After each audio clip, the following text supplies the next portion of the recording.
శుక్రుడికి కూతురంటే ప్రాణం. కాబట్టి తనేమడిగినా కాదనడు. శుక్రుడే కాదనడు కాబట్టి దేవయానికి ఎదురు చెప్పేవాడే లేడు. జీవితంలో మొదటిసారి తిరస్కారం కచుడి వల్ల రుచి చూసింది. అది తట్టుకోలేక శాపం ఇచ్చింది, శాపం పొందింది. కొంతకాలం గడిచాక శుక్రుడు ఏ రాక్షసరాజు దగ్గరైతే పురోహితుడిగా ఉన్నాడో ఆ వృషపర్వుడికి శర్మిష్ఠ అన్న కూతురుంది. చాలా అందగత్తె.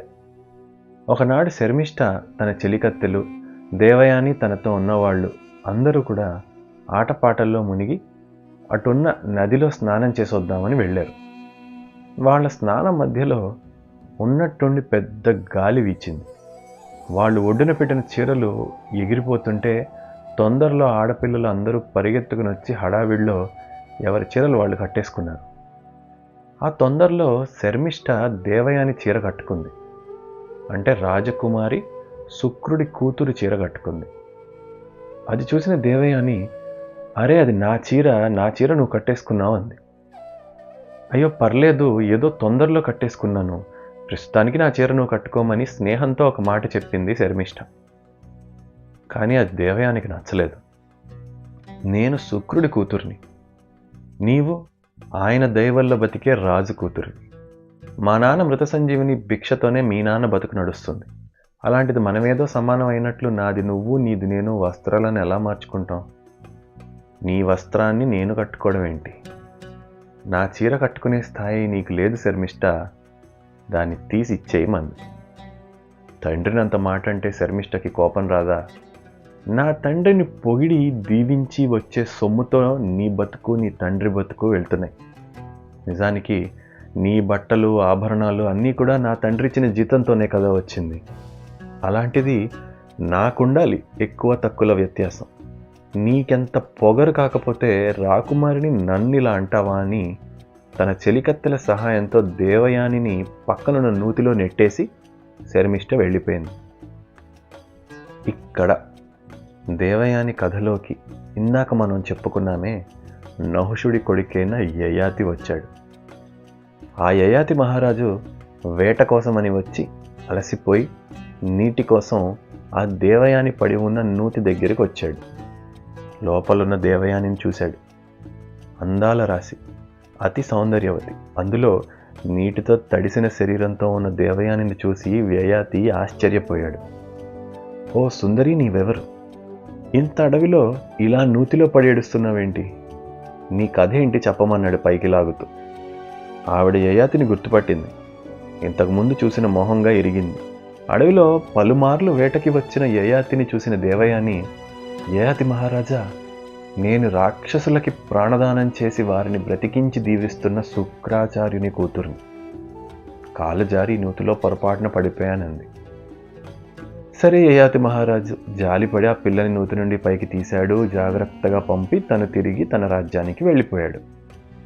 దేవయాని తన కోసం వెతుక్కుంటున్న ఘూర్ణిక అనే చెలికత్తెకి జరిగినదంతా చెప్పి, ఆ వృషపర్వుడి రాజ్యంలో నేను ఇక అడుగు పెట్టను, ఈ మాట వెళ్ళి నా తండ్రికి చెప్పమంది. విషయం తెలుసుకున్న శుక్రుడు వెంటనే పరుగున కన్నీటితో దేవయానున్న చోటికి వచ్చాడు. ఆయన మాట్లాడుతూ అన్నాడు, అమ్మా, నీకు జరిగిన అన్యాయం అవమానం అన్నిటినీ విన్నాను. బాధపడకు. సమస్త యజ్ఞాల పుణ్యఫలం కన్నా క్షమలో ఉన్న బలం ఎక్కువ. కోపాన్ని గెలిచినవాడు, క్షమని సొంతం చేసుకున్నవాడు నిజమైన బుద్ధిమంతుడు. వాడికి కోపంతో పని లేదు. కాబట్టి జరిగిన దాని మీద కోపాన్ని వదిలే, పద మన ఇంటికి పోదాం అన్నాడు. దానికి దేవయాని అస్సలు ఒప్పుకోలేదు. నాన్న, మంచితనానికి విలువ లేని చోట, విద్యకు వినయం చూపని చోట ఒక్క క్షణం కూడా ఉండాల్సిన అవసరం లేదు. ఆ వృషపరుడి పట్టణానికి నేను రాను, వేరే ఎక్కడికన్నా పోతానంది. శుక్రుడు కూతురు ఎక్కడుంటే అక్కడే కదా ఇల్లు. కాబట్టి ఆయన కూడా సరే నేను వస్తా, పదా పోదాం అన్నాడు. ఈ విషయం వృషపరుడికి తెలిసింది. పరుగున ఆయన వచ్చాడు. క్షమించమని కోరాడు. కూతురు చేసిన తప్పుకి శుక్రుడు వెళ్ళిపోతే రాజ్యము ప్రజలు అన్యాయం అయిపోతారన్నాడు. ఏ శిక్ష అయినా వెయ్యండి, కానీ నన్ను వదిలి వెళ్ళకండి అన్నాడు. శుక్రుడిదేముంది, కూతురు దేవయాని కేసు చూశాడు. అమ్మ, నీ కోపం తగ్గి మళ్ళీ రాజ్యంలోకి మనం వెళ్ళాలంటే ఏం కావాలో చెప్పన్నాడు. శర్మిష్ఠ, తనతో ఉన్న చెలికత్తెలు అందరూ కూడా నాకు దాసీలు కావాలి. నన్ను అవమానించిన శర్మిష్ఠ నా దాసి అయితే నా కోపం తగ్గుతుందంది. వృషపర్వుడు ఒక్క క్షణం కూడా ఆలోచించలా, వెంటనే దేవయాని అడిగింది చేసేశాడు. అలా ఒక్క క్షణంలో శర్మిష్ఠ అనే రాకుమారి దేవయానికి దాసి అయింది. సరే, కొంతకాలం గడిచింది. ఒక ఎండాకాలం సాయంత్రం శర్మిష్ఠ, మిగతా చెలికత్తెలు వీళ్ళందరూ దేవయానికి సేవలు చేస్తుంటే అడవిలో విశ్రాంతి పొందుతోంది.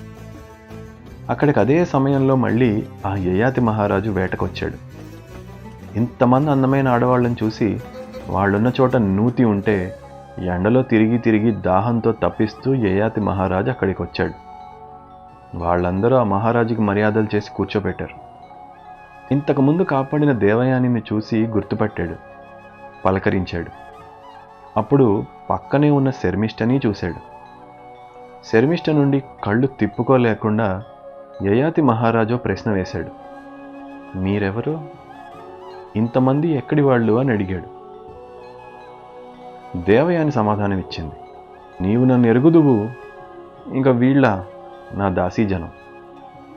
యయాతి మహారాజు స్పష్టంగా శర్మిష్ఠని గురించే అడుగుతున్నాడని తెలుసుకుని, ఈ దాసి పేరు శర్మిష్ఠ, నాకు సేవకురాలంది. ఆ మహారాజు శర్మిష్ఠని చూస్తూ ఆవిడ పట్ల కామమోహితుడై ఉండటం గమనించింది. వెంటనే దేవయాని, యయాతి మహారాజా, ఆనాడు నాతో పాణిగ్రహణం చేసుకుని పెళ్ళాడావు, ఇవాళ మరొకళ్ళ మీద నీ దృష్టి పెట్టడం తగునా అంది. యయాతికి అర్థం కాలేదు. నేను పాణిగ్రహణం చేయడం ఏంటి? బావిలో పడి నిన్ను కాపాడానమ్మా, అది పెళ్ళెలా అవుతుంది అన్నాడు. నువ్వు బ్రాహ్మణ స్త్రీవి. ఒక బ్రాహ్మణుడు క్షత్రియ కాంతని పెళ్ళాడొచ్చు, కానీ క్షత్రియుడు బ్రాహ్మణ కాంతని పెళ్ళాడటం తప్పు కదా. రాజుగా నేను అలా చేయలేను కదా. కాబట్టి అనబోతున్నాడు. మన వివాహం ధర్మం కాదనే కదా నీ సందేహం? ఏది ధర్మమో ఏది కాదో భృగు మహర్షి కుమారుడు నా తండ్రి శుక్రుడు నిర్ణయిస్తాడు అని వెంటనే తండ్రిని తలుచుకుంది. శుక్రుడు వచ్చేశాడు అక్కడికి. యయాతి ఆయనకు ఎంతో గౌరవంగా మర్యాదలు చేశాడు, నమస్కరించాడు. దేవయాని అప్పుడు జరిగిందంతా చెప్పింది. మా ఇద్దరి వివాహం ధర్మ విరుద్ధం కాకుండా దీవించండి నాన్న అంది. శుక్రుడు కూతురి చేతుల్లో కీలుబొమ్మలాగా అట్లానే అవుతుంది, మీ ఇద్దరి వివాహం ధర్మమే అవుతుంది అని వరమిచ్చాడు.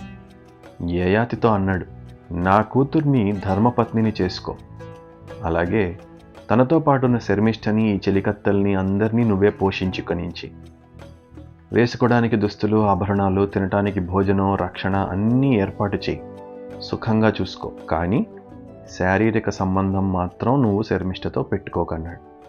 అలా చెప్పి పంపాడు. యయాతి తప్పక అలాగేనని అందరినీ తీసుకుని తన రాజ్యానికి వెళ్ళాడు.